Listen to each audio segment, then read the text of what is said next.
अस्सलामुअलैकुम दोस्तों और साथियों, उम्मीद है आप लोग खैरियत से होंगे।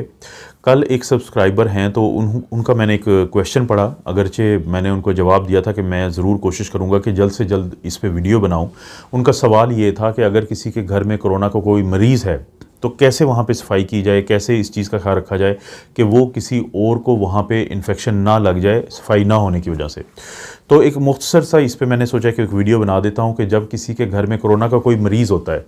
तो दो चीज़ें बहुत अहम हैं। हम बात शुरू करते हैं कि अगर किसी के घर में अभी वो इन्फेक्शन नहीं आई है लेकिन कोई कोरोना का मरीज़ अगर वैसे विज़िट करता है या चांसेस हैं किसी को उन दिनों में हो सकता है घर में आने वाले लोगों को, तो पहले तो कोशिश करें कि वो दिन जिन दिनों में इन्फेक्शन ज़्यादा हो तो कोई भी शख्स जो बाहर से आता है तो वो आपके घर में अगर उसको कोई भी अलामात हैं, कोई खांसी है, कोई गले में दर्द है, बुखार है, जिस्म में दर्द है, तो उनसे रिक्वेस्ट करें कि वो मास्क ज़रूर पहने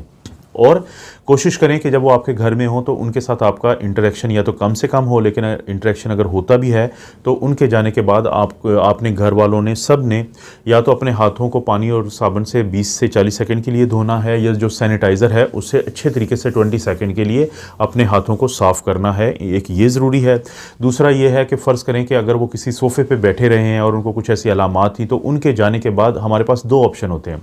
एक होता है क्लीनलीनेस यानी सफाई का, और एक होता है डिसइंफेक्शन यानी अगर वहाँ पे वायरस या उसके पार्टिकल्स रहे हों जिस जगह पे वो बैठे थे, जिस सोफ़े पे वो बैठे थे, जो चीज़ उन्होंने इस्तेमाल की, तो फिर उसको हम डिसइंफेक्ट भी करते हैं। क्लीनलीनेस का तो एक सादा सा असूल है कि अगर कोई फ़र्श पे या किसी सोफ़े पे या कारपेट पे या कहीं पे भी कोई ऐसी चीज़ नज़र आए कि जो हो सकता है उस शख्स से मुतल्लिक हो, जैसे थूक होता है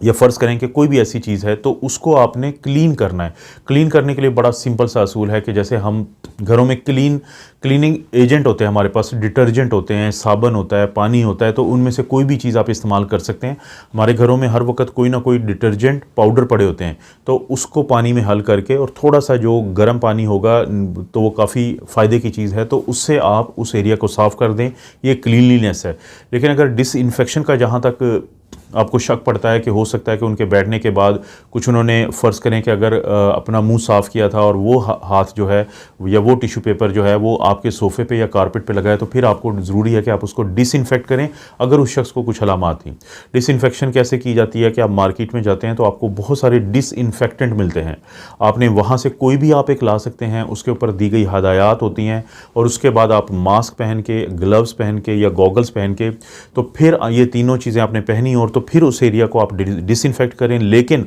उस दौरान कोशिश करें कि उस कमरे की या जहाँ पे भी वो बैठे थे तो खिड़कियाँ भी खुली हों और वहाँ पे जो पंखे हैं वो भी चल रहे हों, और कुछ देर के लिए जिस भी महलूल से आप डिसइंफेक्ट करेंगे तो वो महलूल वहाँ पे कुछ देर रहना चाहिए। लेकिन फ़र्ज़ करें कि अगर डिसइंफेक्टेंट आपको नहीं मिल पाता तो ब्लीच पाउडर जो होता है उसका बनाया हुआ जो भी महलूल होगा तो वो आपको मदद दे सकता है इस सिलसिले में। लेकिन इस दौरान आपने कोशिश करनी है कि ये बच्चों से की पहुंच से दूर हो, और आपने ग्लव्स पहने हो, आपने मास्क पहना हो, आपने गॉगल्स पहने हो, और जैसे ही आप इस चीज़ से फारिग हों तो ग्लव्स उतारने के फ़ौरी बाद आपने 20 से 40 सेकंड के लिए अपने हाथों को साबुन और पानी से धोना है ताकि वो साफ़ भी हो जाएँ और डिसइंफेक्ट भी हो जाएँ आपके अपने हाथ। लेकिन फ़र्ज़ करें कि अगर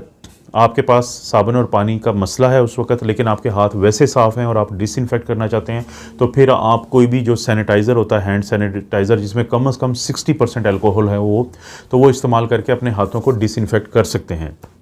अब हम आते हैं उस सूरत हाल की तरफ कि अगर कोई आपके घर में ऐसा मरीज़ हो कि जिसको उन दिनों में वो अलामात आ रही हों या उसका कंफर्म केस हो कोविड का, तो फिर आपने किन चीज़ों का ख्याल रखना है उस मरीज़ के लिए कि दूसरों को वो पहुंचा ना पाए यही इन्फेक्शन। पहले तो आपने ये करना है कि अगर मुमकिन है आपके घर में तो आप उनका कमरा और जिसके साथ कोई वॉशरूम अटैच हो, अगर ना भी हो तो एक वॉशरूम उनके लिए फ़िक्स कर दें कि जितने दिनों तक इनकी अलामात हैं या बीमारी के अंदर हैं तो ये फिर इस कमरे को और इस वॉशरूम को इस्तेमाल करेंगे। और दूसरी ये है कि आप उनको अगर वो कर सकते हैं, अगर वो इस काबिल हैं, तो उनको आप कुछ हदायत देंगे कि अगर वो थूकते हैं, अगर वो कोई भी इस तरह का काम करते हैं कि जिसके बाद इनके इर्द गिर्द के एरिया में कोई ऐसी चीज़ें उनसे मुतालिक आती हैं कि जिसमें जरासीम हो सकते हैं, तो इसको डिसइंफेक्ट और क्लीन करना बिल्कुल वैसे ही ज़रूरी है जैसे मैं पहली मिसाल में बता चुका हूँ। कोशिश करें कि जब भी ये शख्स अपने कमरे को क्लीन करें या डिसइंफेक्ट करें, और ख़ास तौर पे वो चीज़ें जो इनके इर्द गिर्द की हैं, जैसे बेड है, जैसे टेबल है, जैसे कोई डोर नॉब है,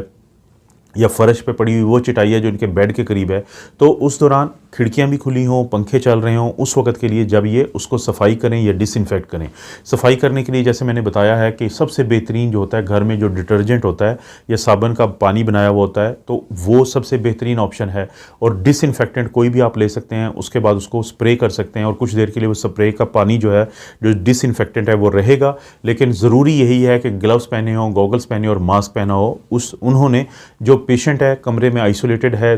तो आपको ये करना चाहिए। और दूसरा है कि जो उनके कपड़ों का जहाँ तक सूरत हाल है कि उनके वो कपड़े जो गंदे हों और वो कपड़े जो उन्होंने पहने हों और जिनके साथ इस चीज़ का के चांसेस हों कि उस पर कुछ ना कुछ ऐसा लगा होगा कि जिसमें कोरोना वायरस हो सकता है, तो उनको गर्म पानी से धोना चाहिए और उसके बाद उनको सुखाना चाहिए। उनके कपड़ों को दूसरे लोगों के कपड़ों के साथ धोया जा सकता है। शर्त यह है कि जो पानी हो वो गर्म हो। डिटर्जेंट इस्तेमाल करेंगे तो वो डिसइंफेक्टेंट के तौर पे भी काम कर सकता है बाज़ औक़ात, लेकिन वरना वो क्लीन प्रॉपर तरीके से कर देता है और गर्म पानी जो है वो जरासीम को मारने की भी बाइस बनता है। लेकिन जो इनके इस्तेमाल की चीज़ें होती हैं, जिनको ये टिश्यू पेपर्स है फॉर मिसाल के तौर पे, या इस तरह का कोई कपड़ा है, तो उसके लिए आपने एक अलहदा जो बाल्टी रखनी है, एक अलहदा डब्बा रखना है जो सफाई वाला डब्बा होता है, उसके अंदर इनको डालना है और उसके बाद इनको फेंकना है बाहर। और घर का कोशिश करें कि जो दरवाजे हों जिस दौरान ये चीज़ें ट्रांसपोर्ट हो रही हों, ग्लव्स पहने हुए हों, मास्क पहना हुआ हो, गॉगल्स पहने हों और घर की खिड़कियाँ और दरवाजे खुले हों और पंखा कोई चल रहा हो, ताकि क्रॉस वेंटिलेशन होना ज़रूरी है। और सबसे आखिर में ये कि अगर कोई शख्स सेहतयाब हो गया है तो उसकी सेहतयाबी के बाद उसके कमरे की कैसे सफाई की जाए, ये भी एक बड़ी अहम चीज़ है।